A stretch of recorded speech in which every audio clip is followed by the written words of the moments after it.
जैसा कि बच्चों आपको पता है बोर्ड एग्जाम आपके नज़दीक हैं, तो मैंने सोचा है कि ग्रामर पर वीडियो न बनाकर मैं लिटरेचर पर वीडियो बनाऊँ। ठीक है, ग्रामर पर बनाऊंगी, बाद में पहले लिटरेचर पर देख लेती हैं। तो 10th क्लास में सेकंड पोएम है रॉबर्ट फ्रॉस्ट की। पोएम का नाम है fire and ice. First poem dust of snow में आपको करा चुकी है ना। आज हम एक्सप्लेन करेंगे second poem fire and ice. और ये पोएम कंपोज की है किसने, अमेरिकन पोएट है जिसका नाम क्या है, रॉबर्ट फ्रॉस्ट। एक्चुअल में बच्चों ये क्या है, सिंबॉलिक मीनिंग है इसका। क्या है, सिंबॉलिक मीनिंग, यानी ये सिंबॉलिक पोएम है। अब बच्चों सिंबॉलिक क्या होता है, सिंबॉलिक का मतलब है प्रतीकात्मक। ये जो फायर है वो किसका प्रतीक है और आइस किसका प्रतीक है। फायर, अब ये सिंपल वाली फायर नहीं है, आइस ये सिंपल वाली आइस नहीं है, इसके पीछे का कोई अर्थ है जो हिडन है। अभी हम पोएम पढ़ेंगे, इसमें बिल्कुल स्पष्ट हो जाएगा। बशर्ते आपको करना क्या है, इस वीडियो को स्टार्टिंग से लेकर लास्ट तक बिना स्किप किए हुए देखना है ना। और कमेंट में मुझे बता देना यदि आपको ये अच्छा लग रहा है तरीका, तो मैं आपको कंटिन्यू रखूंगी पढ़ाना पोएम। ठीक, देखते हैं। सम से, सम कहते हैं कुछ, से माने कहना, कुछ कहते हैं द वर्ल्ड, वर्ल्ड कहते हैं दुनिया, विल एंड मतलब समाप्त हो जाएगी इन फायर, यानी कुछ लोगों का मानना है कि ये दुनिया का जो अंत होगा वो फायर से होगा। अब बच्चों ये फायर का मतलब है डिजायर। फायर का मतलब क्या है, डिजायर, मतलब कि इच्छाएं। आदमी की इच्छाएं इतनी बढ़ जाएंगी, इतनी ऊंची हो जाएंगी कि अपनी इच्छाओं की पूर्ति के लिए वो क्या करेगा, आपस में फ्रैक्शन हो जाएंगे, लड़ाई होंगी, मतभेद होंगे, जिसकी वजह से युद्ध होगा और दुनिया किस में आ जाएगी, डिस्ट्रक्शन में। पूरी दुनिया डिस्ट्रक्ट हो जाएगी, पूरी दुनिया रियून हो जाएगी। रियून या डिस्ट्रक्शन इसका मतलब होता है बर्बाद होना, खत्म होना। तो कुछ लोगों का कहना है कि पूरी दुनिया का अंत फायर से होगा। ठीक है, तो सिंबॉलिक मीनिंग पता चल गया बच्चों।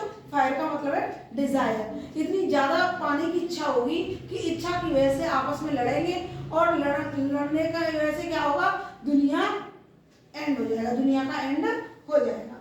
अब सेकंड, सम से इन आइस, कुछ लोगों का मानना है कि दुनिया जो खत्म होगी वो आइस की वजह से होगी। अब यहाँ पे बच्चों आइस का सिंबॉलिक मीनिंग क्या है, आइस का सिंबॉलिक मीनिंग है, ice stand for hatred. Hatred मतलब घृणा।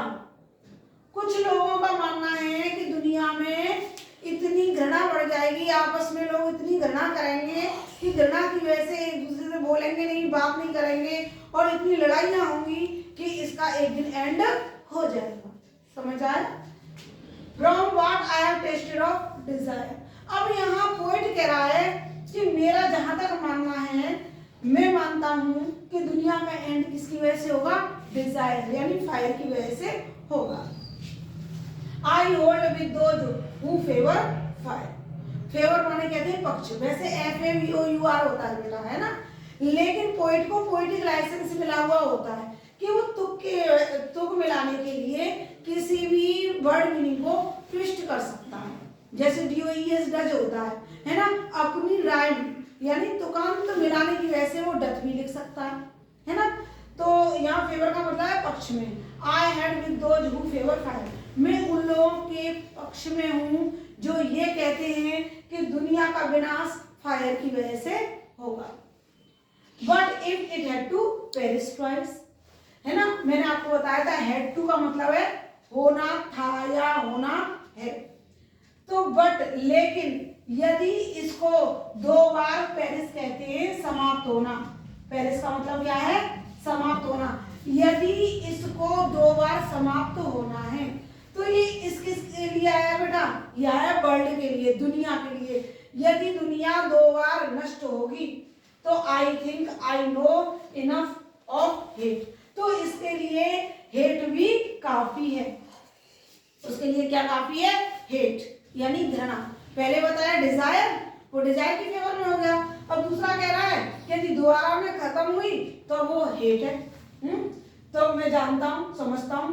To say that for destruction ice is also great है, इसका जो विनाश का जो कारण है वो आइस है, जो कि बहुत बड़ा कारण है। अब देखिए हमें आपस में प्रेम की भावना नहीं है, सौहार्द की भावना नहीं है ना, सिंपैथी की भावना नहीं है, लेकिन घृणा की भावना जरूर कूट के भरी हुई है, जिसकी वजह से लड़ाइयाँ होती हैं, है ना।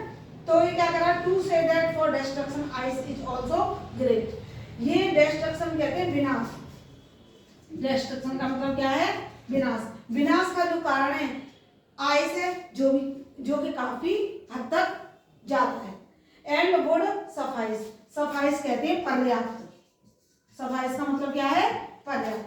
तो एंड ये कह रहा है it also break and would suffice, ये कारण भी काफी रहेगा, किसके लिए, दुनिया को नष्ट होने के लिए। इन शॉर्ट दोबारा सुनिए बेटा 2 लाइनों में।